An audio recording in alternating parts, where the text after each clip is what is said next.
بلوچستان کے سرحدی شہر تفتان سے ہمارے نمائندہ سمیع الحق سیاپات کی رپورٹ کے مطابق پاکستان کے ہمسایہ ملک ایران میں گرج چمک کے ساتھ ہونے والی بارشوں کا سسٹم پاک ایران سرحد پر واقع تفتان میں داخل ہو گئی ہے اور تفتان میں گرج چمک کے ساتھ تیز بارش ہوئی، جس سے تفتان میں موسم خوشگوار اور گرمی کا اثر ٹوٹ گیا اور موسم میں اچانک تبدیلی آئی اور سرد ہو گئی۔ تفتان میں گرج چمک کے ساتھ بارشوں سے روزہ داروں سمیت چھوٹے بڑوں میں خوشی کی لہر دوڑ گئی اور ماہ صیام سے موسم سہانا ہونے لگا،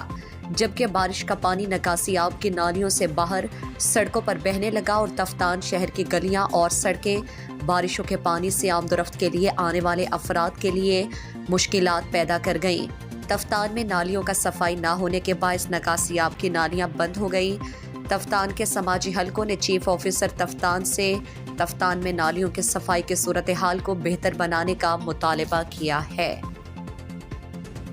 مزید دلچسپ معلومات اور خبروں سے آگاہ ہونے کے لیے Gedrosia point Facebook page, Instagram, Twitter کو فالو اور یوٹیوب چینل کو سبسکرائب کریں۔ بیل آئیکن بٹن دبانا نہ بھولیں